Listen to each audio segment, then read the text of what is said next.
का पेट हमेशा खराब रहता था। वो हर समय गंदी बदबू वाली गैस छोड़ता था, इसलिए उसे कोई काम नहीं देता था। 2 दिनों से उसे कोई काम नहीं मिला। पुट्ठा घर पर। अरे शर्मीली, जरा बाजरे की रोटी के साथ कच्चे प्याज की चटनी कोट दो। कसम से लस्सी के साथ आनंद आ जाएगा खाने में। बस यही कमी रह गई है ना। मोहल्ले वालों ने वैसे ही मेरा जीना हराम कर रखा है कि वो देखो पद्दड़ पुट्ठा की बीवी आ गई बोल बोल कर। तुम उनकी बातों में ध्यान मत दो, बस चटनी बना दो। सच में जी, आपकी छोड़ी बदबू से सारे मोहल्ले वाले परेशान हैं। आप किसी वैद्य से मिलो ना। तभी पुट्ठा थोड़ी सी जगह बनाते हुए एक लंबी गैस छोड़ता है। लो कर दिया काम। किसी दिन पाते हुए कपड़े खराब कर लोगे। बदबू तो देखो। देखो जी, मैं अपनी माँ के घर जा रही हूँ और तब तक नहीं आऊंगी जब तक आप अपनी इस बीमारी का इलाज नहीं करवा लेते। और हाँ, अपने साथ क्रिस्टल को भी ले जा रही हूँ। ऐसा मत करो शर्मीली। क्रिस्टल, तुम तो रुक जाओ। पापा नहीं, मैं आपकी बदबू में नहीं रह सकता। चलो मम्मी, जल्दी नानी के घर ही चलते हैं। ये बोलकर दोनों घर से निकल जाते हैं।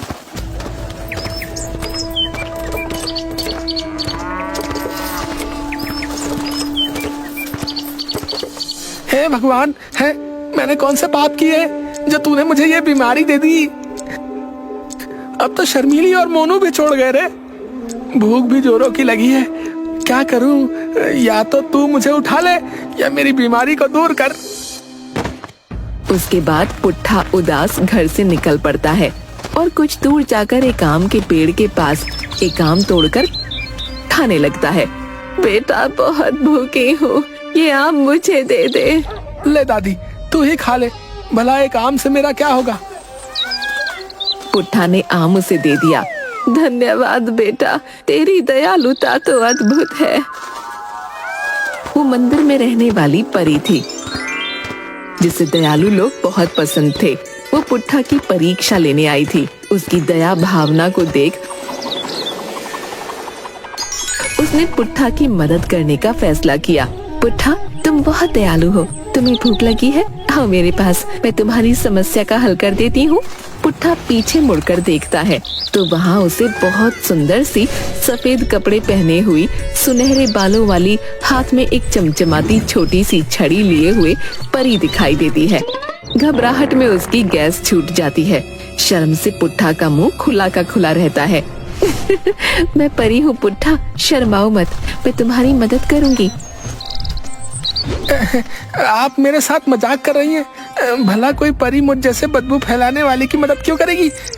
सब मुझसे नफरत करते हैं, मेरा मजाक उड़ाते हैं। बच्चे तो मुझे पदोड़ा भी कहते हैं। पुट्ठा, मुझे तुम्हारी बदबू से कोई फर्क नहीं पड़ता। मैं तुम्हारी बदबू को ही तुम्हारे लिए जीने का मकसद बना दूंगी बच्चे। क्या ऐसा हो सकता है? ये बीमारी मेरे लिए कोई भला काम भी कर सकती है क्या? नादान, तुम बहुत मासूम हो। तुमने मुझे भूखे होने पर भी ये आम दे दिया। लो, पहले तुम आम खाकर अपनी भूख मिटा लो।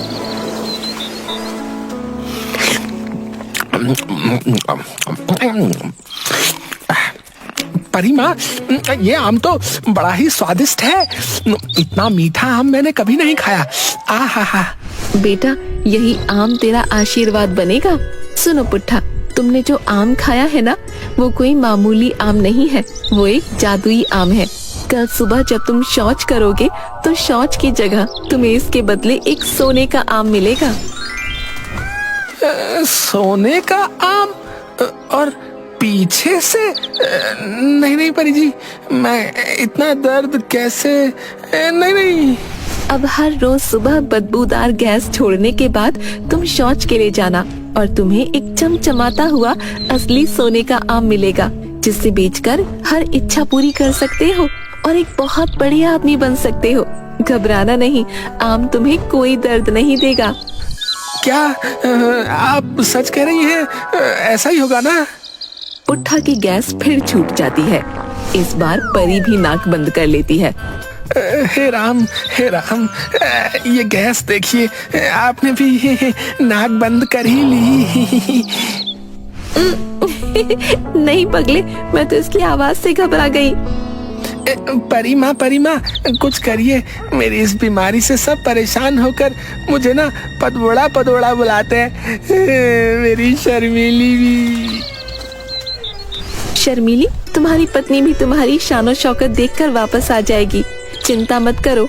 इस आम को बेचकर जो भी पैसे मिलेंगे ना, उन पैसों के तुम 2 हिस्से करना। एक हिस्सा खुद पर खर्च करना और दूसरा हिस्सा तुम दूसरों की मदद करने के लिए खर्च करना, वरना जादू खत्म हो जाएगा। पुट्ठा जोर से हंसता है और गैस फिर निकल जाती है। पुट्ठा घबराकर अपनी ही नाक बंद कर लेता है और शर्म से पानी पानी हो जाता है। हंसती हुई परी गायब हो जाती है। पुट्ठा बहुत खुश था, लेकिन उसे परी की बातों पर विश्वास नहीं हो रहा था। फिर वो सोचने लगा,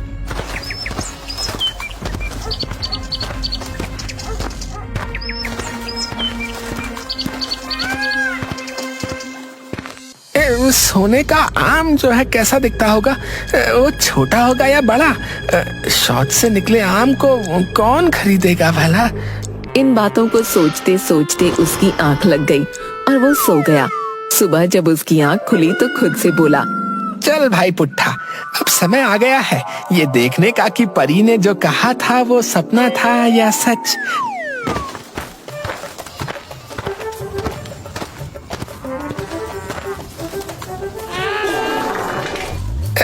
लगता है सोने का आम बाहर आ गया है। देखूं जरा।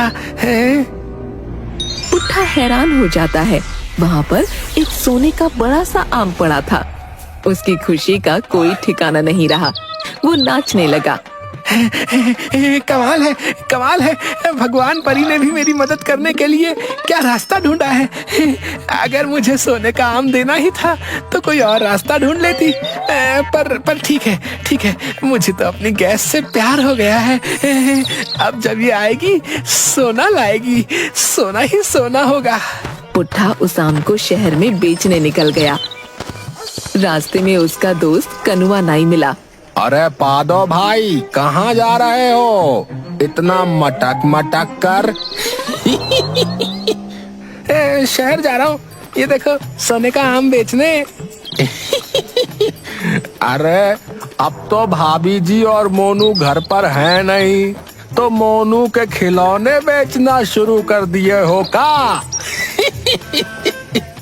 अबे जाकर लोगों की हजामत बना, दिमाग खा रहा है। अबे पदोड़े, कर दिया अपना काम। नाक सड़ गई भैया। जा भाई जा, जहाँ जा रहा था। छी छी छी छी। आया मजा है? थोड़ा सा और सूंघता जा। है ले सूंघ ले। कभी कभी ऐसे लोगों के लिए तो ये बढ़िया हथियार है। मेरे पास है। सुनार की दुकान पर पहुंचकर, सेठ जी, मेरे पास कुछ सामान है जो मैं बेचना चाहता हूँ। ठीक है, दिखाओ क्या बेचना है। ये सोने का आम। सोने का आम? अरे भाई, ये तो खालिस सोने का है। कहाँ से लेके आया है? चोरी वोरी की है क्या? ये क्या कह रहे हैं? मैं क्या चोर लगता हूँ? है मेरा है, अपना खुद का बनाया हुआ। वो गैस छोड़ता है।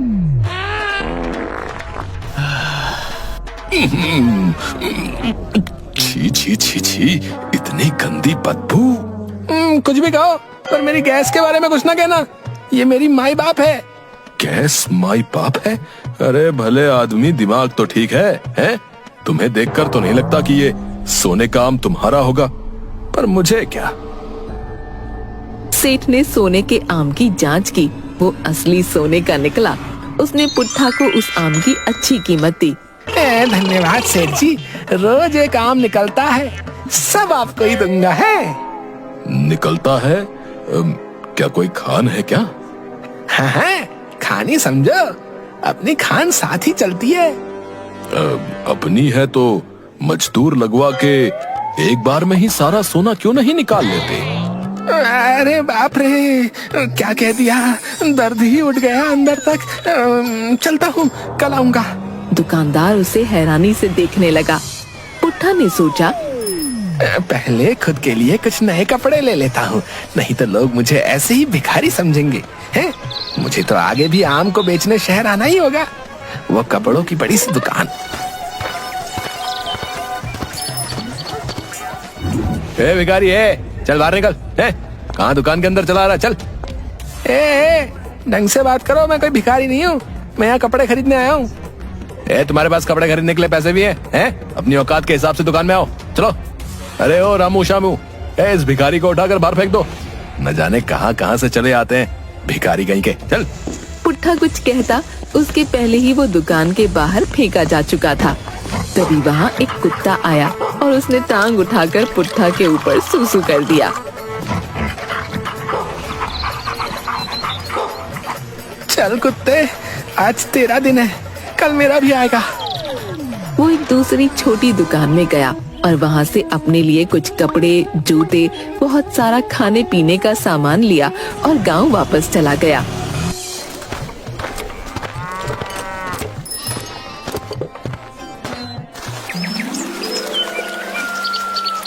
दूसरे दिन पुट्ठा को फिर से एक सोने का आम मिला और परी के कहे अनुसार गांव में वो गरीबों की मदद करने निकल पड़ा। काका, कैसे हो काका? अरे पुट्ठा, आगे जा भैया, जा, वरना भैया तेरी बदबू से काम करना मुश्किल हो जाएगा। अरे सुनो काका, गैस वैस छोड़ो, अब तुम्हारे ये बैलों का जोड़ा पुराना हो गया है, तुम्हें अपने लिए जो है नए बैलों के जोड़े की जरूरत है। हाँ। अरे बेटा, हमारा तो 2 वक्त का गुजारा बड़ी मुश्किल से होता है, हम बैलों का नया जोड़ा कहाँ से लाएंगे भला बेटा? मैं आपको जो है बैलों का नया जोड़ा दूंगा और आपके घर की छत भी ठीक करवाऊंगा। जो खुद दूसरों से मांग कर खाता है वो मेरे लिए बैलों का नया जोड़ा लेगा भैया। पुट्ठा ने तुरंत गरीब किसान के लिए नए बैलों का जोड़ा खरीदा और उसने घर को ठीक करवाया। किसान ने पुट्ठा को बहुत सारा आशीर्वाद दिया। तुम तो हमारे राजा से भी अच्छे हो, हैं? उसे आज तक हम गरीबों पर दया नहीं आई, बताओ। अरे काका, ये क्या कह रहे हो? कहाँ राजा, कहाँ मैं? सच कहता हूँ, तुम्हें राजा बना देना चाहिए, राजा। तभी पुट्ठा गंदी गैस छोड़ता है। तुमसे एक बात कहता हूँ बेटा, तुम किसी डॉक्टर से जो है अपनी दवा करो, और तुम्हारे पेट में जो है कुछ गड़बड़ लगती है। पुट्ठा को खुद के लिए राजा शब्द सुनकर बड़ा ही अच्छा महसूस हो रहा था। सोने के आम बेचकर उसने काफी पैसा इकट्ठा कर लिया और खुद को राजा ही समझने लगा। किसान ने सही तो कहा, मुझे राजा होना चाहिए क्योंकि मैं सबकी मदद करता हूँ और मेरे पास राजा से भी ज्यादा पैसे हैं। मुझे महल में रहना चाहिए। वो राजमिस्त्री के पास गया जो शाही महल बनाता था। मुझे जो है अपना घर तोड़कर महल बनवाना है। महल? अरे दिमाग ठिकाने पर है? तुम्हारे पास पैसे भी हैं? हाँ, मेरे पास बहुत पैसे हैं। मैं अपने घर को बिल्कुल राजमहल की तरह बनवाना चाहता हूँ। पहले ये बताओ, तुम्हारे पास इतने पैसे कहाँ से आए? सोने की खदान है मेरी। तुम अपना काम करो, हैं? तुम्हें तुम्हारे काम के पैसे मिल जाएंगे, बाकी कुछ जानने की जरूरत नहीं है। अच्छा ऐसा है, तो ठीक है, मैं कल से काम शुरू कर देता हूँ। मुझे जो है मेरा गुसल खाना ना सबसे ज्यादा आलीशान चाहिए, उसकी हर चीज सोने की हो, बाल्टी, लोटा, दीवार, खिड़की और बैठने की कुर्सी भी। हाँ। इतना आलीशान गुसल खाना? अरे भैया, तुम क्या उसमें रहोगे? आज मेरे पास जो है वो सब शौच की वजह से है, इसीलिए मुझे शौच की जगह सबसे शानदार बनवानी है। तभी पुट्ठा ने बहुत जोरदार बदबूदार गैस छोड़ी। मिस्त्री का सर चकरा गया। शौच की वजह से? ठीक है ठीक है, मैं समझ गया हूँ। तुम जाओ यहाँ से, मैं कल आ जाऊंगा भैया। जाओ जाओ जाओ। तभी वहाँ एक भिखारन आती है। बेटा, कुछ मिल जाता तो पेट भरता। अभी मेरा सब कुछ गुसल खाने के लिए है, जब भाग जाए यहाँ से। पुट्ठा भैया, बीज और खाद लाने थे, कुछ मदद हो जाती तो अच्छा था। हद हो गई है? दिखता नहीं है मेरा घर बन रहा है? मेरे पास एक फूटी कौड़ी भी नहीं। इस तरह कुछ दिनों में पुट्ठा का महल बनकर तो तैयार हो गया, पर पुट्ठा राजा बनने के मोह में परी की चेतावनी भूल गया। पुट्ठा, जैसा तुमने कहा था वैसा तुम्हारा घर तैयार है। मुझे मेरा आलीशान गुसल खाना दिखाओ। तुम बड़े अजीब आदमी हो, गुसल खाने के ही पीछे पड़ गए। तुम नहीं समझोगे मेरे जीवन में गुसल खाना कितना महत्वपूर्ण है। मिस्त्री अजीब निगाहों से पुट्ठा को देखता हुआ। ठीक है, चलो। ये क्या है? ये तो बहुत ही साधारण है। तो एक काम करो, इसे फिर से बनाओ। मुझे लगता है तुम पागल हो गए हो। हम जिस काम के लिए यहाँ आते हैं वो काम करके जल्दी बाहर भागते हैं। तुम्हें तो गैस की बीमारी भी है। तुम्हें यहाँ क्या चाहिए? कुछ दिनों बाद मिस्त्री फिर आया। बन गया तुम्हारा गुसलखाना पुट्ठा। आओ देख लो। हाँ, अब ठीक है। पर तुम एक काम करो, यहाँ जो है ना, यहाँ एक आराम कुर्सी लगवा दो। आराम कुर्सी? पुट्ठा ने फिर से एक बदबूदार गैस छोड़ी। मैं समझ गया, मैं कुर्सी लगवा दूंगा। और वहाँ से भाग गया। गांव के लोग बड़े हैरान थे। इस भिखारी ने इतना शानदार महल कैसे बनवा लिया? और लोगों को पुट्ठा के आलीशान गुसल खाने के बारे में भी पता चलने लगा।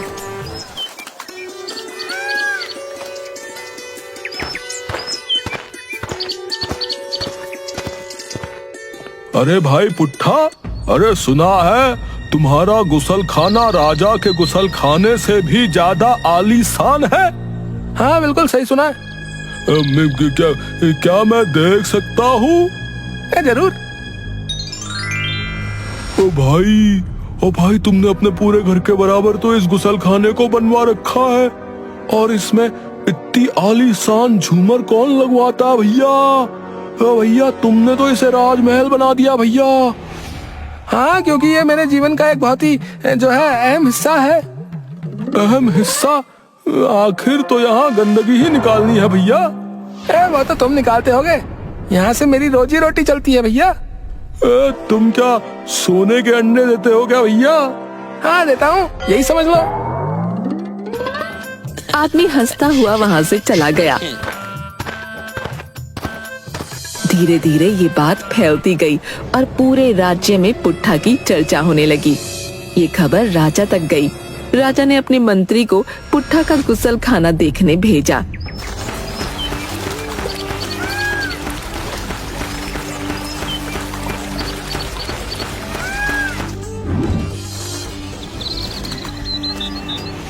मैं राजा का खास मंत्री हूँ। पधारिए मंत्री जी। तभी उसकी गंदी गैस निकल गई। मंत्री ने नाक बंद कर ली। मुझे तुम्हारे गुसल खाने में जाना है।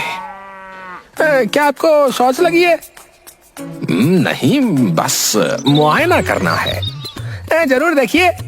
मंत्री नाक बंद करके गुसल खाने के अंदर जाता है।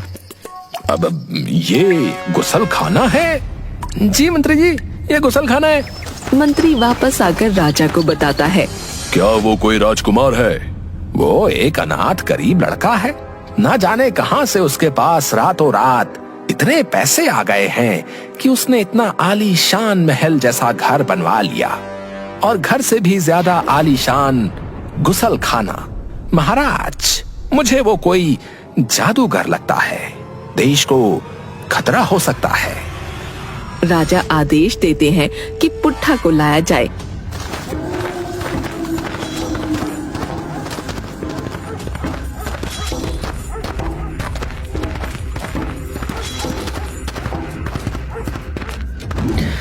महाराज की जय हो।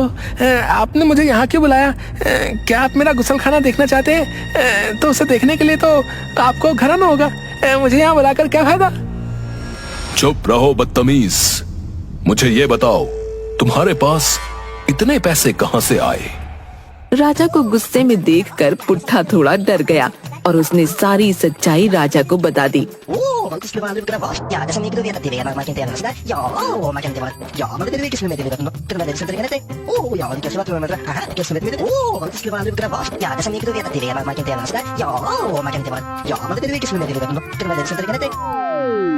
पुट्ठा की बात सुनकर राजा और गुस्से में। क्या कहा तुमने? जब तुम शौच करने जाते हो तो सोने का आम निकलता है? जी महाराज, मैं सच कह रहा हूँ। ठीक है सैनिकों, सुबह जब ये शौच को जाए तो हम सब देखेंगे, ताकि इसकी बात में कितनी सच्चाई है पता चल जाए।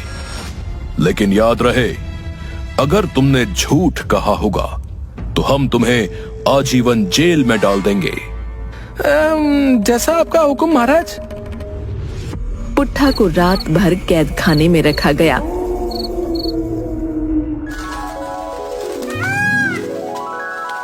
दूसरे दिन सुबह उसे एक बड़े से मैदान के बीच में शौच करने को कहा गया। महाराज मैं यहाँ कैसे शौच कर सकता हूँ? अगर जिंदा रहना है तो करना तो तुम्हें यहीं पड़ेगा। पुट्ठा ने अपनी आंखें बंद की और मैदान के बीच में बैठ गया, जहाँ चारों तरफ बहुत सारे लोग बैठे हुए थे। उसके शौच करते ही सबने बदबू से नाक पकड़ ली। सैनिकों, देखो, क्या वहाँ कोई सोने का आम है? महाराज महाराज, यहाँ तो बस बदबू ही बदबू है, और इस नामुराद ने तो ये रायता फैला रखा है। छी छी छी छी छी, कोई सोने का आम नहीं है। क्या? क्यों झूठे मक्कार, तू हमें क्या कहानी सुना रहा था? अब सही सही बता कि तुझे इतने पैसे कहाँ से मिले? महाराज महाराज, मैंने आपको सब सच बताया है, कुछ भी झूठ नहीं कहा। मुझे खुद समझ में नहीं आ रहा कि वहाँ सोने का आम क्यों नहीं निकला। सोने का आम इसलिए नहीं निकला क्योंकि तूने झूठ बोला।